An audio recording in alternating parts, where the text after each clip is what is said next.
സാറേ, മധ്യപ്രദേശിലെ ഒരു കോൺസ്റ്റബിളിൻ്റെ കയ്യിൽ നിന്ന് 500 കോടിയോളം രൂപയാണ് കണ്ടെത്തിയത് എന്ന് പറഞ്ഞാൽ വലിയ അഴിമതി ഇതിനകത്തുണ്ടെന്നാണ് തോന്നുന്നത്. ഡയറിയും ഉണ്ടെന്ന് കേൾക്കുന്നു. എന്താ സാർ വിശദാംശം? 500 കോടി രൂപ കണ്ടെത്തിയിട്ടില്ല. കുറെ കോടികൾ കണ്ടെത്തിയിട്ടുണ്ട്.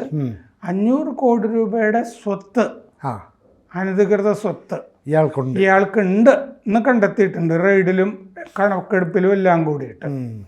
അപ്പോൾ സൗരഭ് ശർമ്മ എന്നാണ് കോൺസ്റ്റബിളിൻ്റെ പേര്. അപ്പോൾ ഗതാഗത വകുപ്പിൽ ജോലി ചെയ്യുന്ന ഒരു കോൺസ്റ്റബിളിന് 500 കോടി രൂപ ഉണ്ടാവുക എന്ന് പറയുമ്പോൾ വേറെ എന്തൊക്കെയോ ഉണ്ട് അതിൻ്റെ അകത്ത്. നേരിട്ട് കിട്ടില്ല അത്രയും പൈസ. അപ്പോൾ അതുകൊണ്ട് ഇത് എല്ലാവരെയും ബാധിക്കുമല്ലോ. ട്രാൻസ്പോർട്ട് കമ്മീഷണറെ മാറ്റിയിട്ടുണ്ട്. അവിടെ വലിയ രാഷ്ട്രീയ കോലാഹലമാണ്. ഇത് അവിടുത്തെ സർക്കാരിനെതിരെ പ്രതിപക്ഷം തിരിച്ചിട്ടുണ്ട്. അപ്പോൾ ഇപ്പോൾ മധ്യപ്രദേശിൽ ഉച്ചത്തിൽ നിൽക്കുന്ന ഒരു കോലാഹലമാണ് ഈ കോൺസ്റ്റബിളിൻ്റെ 500 കോടി രൂപ. ഇത് ഈ കഴിഞ്ഞ ഡിസംബർ 19 ഉച്ചയ്ക്ക് മണ്ടോരി ഗ്രാമത്തിൽ, അത് ഈ ഒരുപാട് ഫാം ഉള്ള സ്ഥലമാണ്, ഗ്രാമമാണ്, ഒരുപാട് കൃഷി, പല സമ്പന്നർക്കുമൊക്കെ ഫാം ഹൗസുകളുമൊക്കെ ഉള്ള സ്ഥലമാണ്. അപ്പോൾ ആ ഭാഗത്ത് ഈ SUVകളൊക്കെ ധാരാളമായിട്ട് കാണാം. അപ്പോൾ ഈ ഗ്രാമത്തിൽ നോക്കുമ്പോൾ ഒരു ദിവസം ഈ അവിടുത്തെ മുൻ സർപഞ്ച്, ഗ്രാമത്തലവൻ, അങ്ങയുടെ ഫാമിൻ്റെ അടുത്ത് ഒരു SUV ഇന്നോവ വന്നിട്ട് 2 പേര് ഈ ഇന്നോവയിൽ നിന്ന് ഒരു പ്ലേറ്റ് അടർത്തി മാറ്റാനായിട്ട് ശ്രമിക്കുന്നത് കണ്ടു. ഒരു മുമ്പിൽ വെച്ചിരുന്ന കാറിൻ്റെ മുമ്പിൽ വെച്ചിരുന്ന ഇന്നോവയുടെ മുമ്പിൽ വെച്ചിരുന്ന ഒരു പ്ലേറ്റ് ഇളക്കി മാറ്റാനായിട്ട് ശ്രമിക്കുന്നത് കണ്ടു. കുറച്ച് കഴിഞ്ഞ് അയാളപ്പോൾ വിട്ടു, ഇതെന്താണെന്നറിയാതെ. വൈകിട്ട് ചെന്ന് നോക്കിയപ്പോൾ ഈ കാറ് അവിടെ തന്നെ കിടപ്പുണ്ട്. ആ ഇളക്കി മാറ്റാൻ നോക്കിയ പ്ലേറ്റ് ഉണ്ടല്ലോ, ബോർഡ്, RTO എന്നാണ് അതിൽ എഴുതിയിരുന്നത്, റീജിയണൽ ട്രാൻസ്പോർട്ട് ഓഫീസ്, RTO എന്നാണ്. അതിൻ്റെ അകത്ത് നോക്കിയപ്പോൾ വലിയ ബാഗുകൾ അതിൻ്റെ അകത്ത് കിടപ്പുണ്ടായിരുന്നു. ഉടനെ പോലീസിനെ വിളിച്ചു ഈ മുൻ സർപഞ്ച്. പോലീസ് വന്ന് സാധനങ്ങളൊക്കെ, ഈ ബാഗുകളൊക്കെ കൊണ്ടുപോയി നോക്കിയപ്പോൾ എന്താണെന്ന് വെച്ചാൽ 11 കോടി രൂപ ക്യാഷ് അതിൻ്റെ അകത്ത്, 52 കിലോ സ്വർണം. ഇതെന്താ സംഭവിച്ചതെന്ന് വെച്ച് കഴിഞ്ഞാൽ റെയ്ഡ് നടക്കുന്നുണ്ടായിരുന്നു സൗരഭ് ശർമ്മയുടെ കൂട്ടാളികളുടെയൊക്കെ വീട്ടിൽ. ഇൻകം ടാക്സും ED ഒക്കെ റെയ്ഡൊക്കെ നടക്കുന്നുണ്ടായിരുന്നു. അപ്പോൾ ഈ റെയ്ഡ് നടക്കാത്തൊരു വീടുണ്ടായിരുന്നു ഈ ശർമ്മയുടെ കൂട്ടാളികളുടെ. ആ വീട്ടിൽ നിന്ന് ഈ കാറിൽ കടത്തിയതാണിത് എന്നാണ് വിശ്വസിക്കപ്പെടുന്നത്. അപ്പോൾ ഇപ്പോൾ ഈ സൗരഭ് ശർമ്മ മിസ്സിംഗ് ആണ്. ഇയാൾ കിട്ടിയിട്ടില്ല. ഇയാൾ ദുബായിലേക്ക് കടന്നു എന്നാണ് വിചാരിക്കുന്നത്. ഇയാളുടെ ഒരു ഡയറി കിട്ടിയിട്ടുണ്ട്, 66 പേജുള്ള ഡയറി. അതിലെ 6 പേജ് പ്രതിപക്ഷ ഒരു നേതാവിൻ്റെ കയ്യിൽ കിട്ടിയിട്ടുണ്ട്. അയാൾ അതിലുള്ള കുറച്ച് കുഴപ്പങ്ങളൊക്കെ പറഞ്ഞിട്ടുമുണ്ട്. ഇപ്പോൾ ലോകായുക്ത ഈ കേസെടുത്തിട്ടുണ്ട്. എന്നിട്ട് ലോകായുക്തയാണ് ആദ്യം റെയ്ഡൊക്കെ നടത്തിക്കൊണ്ടിരുന്നത്. ഇത് ഈ 66 പേജിലെ 6 പേജിൽ 1300 കോടി രൂപ ചെക്ക് പോസ്റ്റുകളിൽ പിടിച്ച കാര്യം പറഞ്ഞിട്ടുണ്ട്. പല ചെക്ക് പോസ്റ്റുകളുണ്ടല്ലോ മധ്യപ്രദേശിൽ, അവിടെ നിന്നൊക്കെ ആയിട്ട് 1300 കോടി രൂപ പിടിച്ച കാര്യം പറയുന്നുണ്ട്. ചിലപ്പോൾ കോഴയുമായിരിക്കാം, അതിൽ കുറേ ഭാഗം കോഴയായിട്ടുള്ളതൊക്കെ ആയിരിക്കാം. ആ ചെക്ക് പോസ്റ്റുകളിൽ കൊള്ള ചെയ്ത കഥയാണ് പറയുന്നത്, പിടിച്ചു പറിച്ചത്. അപ്പോൾ കോഴ ആയിട്ടും പിടിച്ചു പറിച്ചതും ഒക്കെ ആയിട്ടുള്ള 1300 കോടി രൂപയുടെ ഒരു കഥ, ഒരു കുംഭകോണ കഥയും കൂടി ആ ഡയറിയിൽ നിന്ന് കിട്ടുന്നുണ്ട്. ലോകായുക്ത, പോലീസ്, ED ഒക്കെ ഇതിൻ്റെ അകത്ത് ഇടപെട്ടിട്ടുണ്ട്. ഇതിൻ്റെ അകത്ത് ഈ ഡയറിയിൽ നമ്മുടെ ഇവിടെ മാസപ്പടി ഡയറികളിലുമൊക്കെ കോഡ് എഴുതിയിട്ടുണ്ടാവും, TC TM എന്നൊക്കെ എഴുതിയിട്ടുണ്ട് കോഡുകൾ. അത് ട്രാൻസ്പോർട്ട് കമ്മീഷണർ എന്നും ട്രാൻസ്പോർട്ട് മിനിസ്റ്റർ എന്നും ആകാം എന്നാണ് പറയപ്പെടുന്നത്.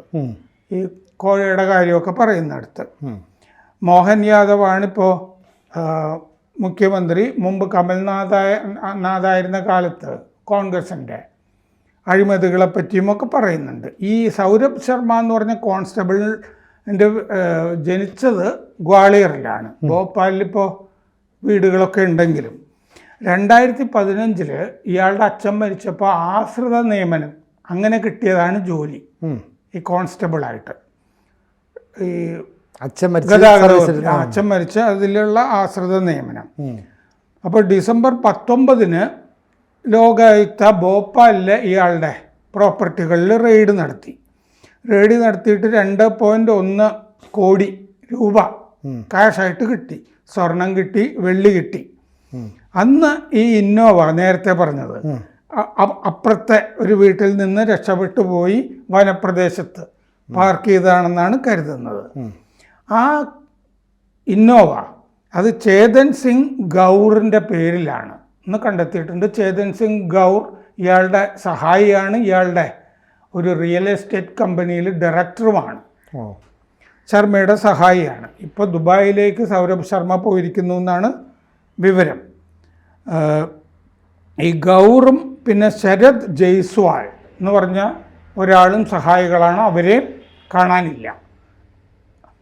ഗതാഗത മന്ത്രി ഉദയ് പ്രതാപ് സിംഗാണ് അവിടെ വ്യാഴാഴ്ച കമ്മീഷണറെ മാറ്റിയിട്ടുണ്ട്.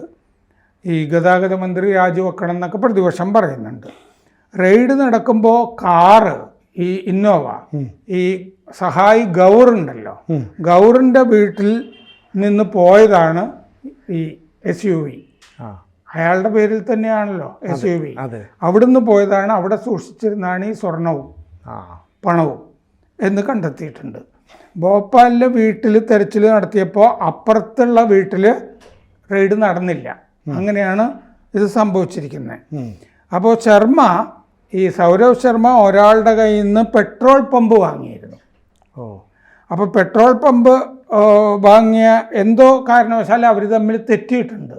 ആ പെട്രോൾ പമ്പ് ഉടമ ഒരു പത്രപ്രവർത്തകൻ്റെ അടുത്ത് വന്നിട്ട് കുറേ കാര്യങ്ങൾ പറഞ്ഞു സൗരഭ് ശർമ്മയെ പറ്റി.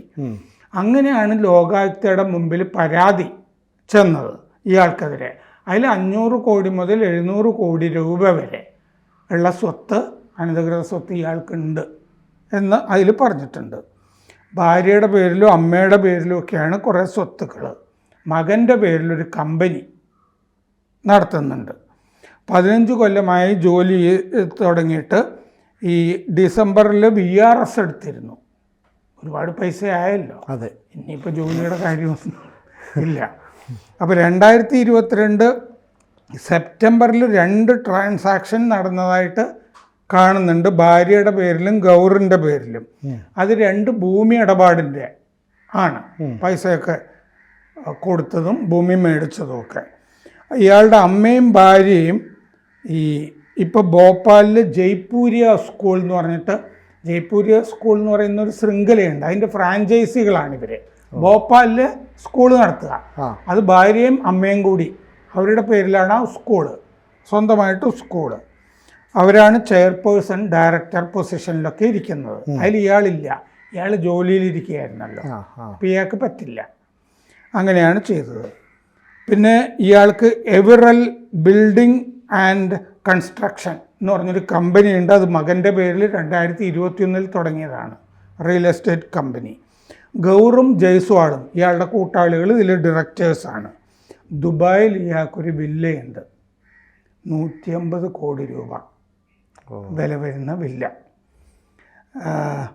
പിന്നെ ഒരു വെയർ ഹൗസ് ഭോപ്പാലിലുണ്ട്. ഗ്വാളിയർ, ജബൽപൂർ അവിടെയൊക്കെ റെയ്ഡ് നടത്തിയിട്ടുണ്ട്, അവിടെയൊക്കെ സ്വത്തുക്കളുണ്ട്. പിന്നെ ഈ എവറൽ കൺസ്ട്രക്ഷൻ കമ്പനിയുടെ പേരിൽ 23 കോടി രൂപ അക്കൗണ്ടിൽ കാണുന്നുണ്ട്. 8 സ്ഥലങ്ങളിൽ റെയ്ഡ് നടന്നു. ബാങ്ക് അക്കൗണ്ടിൽ, ഇയാളുടെ ബാങ്ക് അക്കൗണ്ടിൽ 4 കോടി രൂപ കിടക്കുന്നതായിട്ടും കണ്ടിട്ടുണ്ട്. അപ്പം വലിയൊരു അഴിമതിയുടെ ഒരു ചെറിയ അംശമാണ് ഇപ്പം പുറത്തേക്ക് ഐസ്ബർഗ് എന്ന് പറയുന്നത്. ഇയാൾക്ക് ഒരു കോൺസ്റ്റബിളിന് 500 കോടി 700 കോടിയൊക്കെ ഉണ്ടാക്കാമെങ്കിൽ അതിൻ്റെ മുകളിലുള്ളവരുടെ കാര്യം എന്ത് എന്നുള്ള ചോദ്യമാണ് ഉയർന്നു നിൽക്കുന്നത്. അതിൻ്റെ മുകളിൽ രാഷ്ട്രീയ നേതാക്കളും കാണുമല്ലോ. അങ്ങനെ മധ്യപ്രദേശ് രാഷ്ട്രീയത്തിന് ഇത് പിടിച്ചൊലച്ചിരിക്കുന്നു. അപ്പോൾ ഈ പിന്നെ ട്രാൻസ്പോർട്ട് കമ്മീഷണർ വരെ സംശയത്തിൻ്റെ നിഴലിൽ നിൽക്കുമ്പോൾ കമ്മീഷണർ മാറ്റിയിട്ടേ ഉള്ളൂ. അങ്ങനെ മാറ്റണമെങ്കിൽ ഈ പറയുന്നതിനെ നിയന്ത്രിക്കാൻ രാഷ്ട്രീയ നേതൃത്വം കാരണം ഉണ്ടായാലും അതിൽ കോഡ് വന്നല്ലോ, TC എന്നും TM എന്നും വന്നിട്ടുണ്ട്. TC എന്ന് പറഞ്ഞാൽ ട്രാൻസ്പോർട്ട് കമ്മീഷണർ എന്നും, TM എന്ന് പറഞ്ഞാൽ ട്രാൻസ്പോർട്ട് മിനിസ്റ്റർ എന്നും. അപ്പം ഈ രാഷ്ട്രീയക്കാർ, ഈ ഭരണകക്ഷിക്കാർ കുറേയേറെ കുടുങ്ങും, ഒരുപാട് തലകൾ ഉരുളും എന്ന് നമുക്ക് പറയാമോ? ഇയാള് ഈ മണിച്ചനൊക്കെ ഈ സൗരഭ് ശർമ്മയുടെ മുമ്പിൽ വെറും അശു എന്ന് വേണം പറയാൻ. മണിച്ചന്റെ ഡയറി പണ്ടുണ്ടായിരുന്നു, മാസപ്പടിയും ഒക്കെ ആയിട്ടുള്ളത്. അതിന്റെയൊക്കെ ജില്ലാ സെക്രട്ടറി സത്യനേശന് പോണ്ടിയൊക്കെ വന്നില്ല, CPM-ന്റെ. അതെ, കടകംപള്ളി സുരേന്ദ്രനെ കഷ്ടിച്ച് രക്ഷപ്പെട്ടു. സത്യനേശൻ പോയ വഴിക്ക് പുല്ല് കിളിർത്തിട്ടില്ല. കൂടുതൽ വാർത്തകളും വിശേഷങ്ങളും നിങ്ങളിലേക്ക് എത്താൻ ABC മലയാളം സബ്സ്ക്രൈബ് ചെയ്യുക, ബെൽബട്ടനും അമർത്തുക.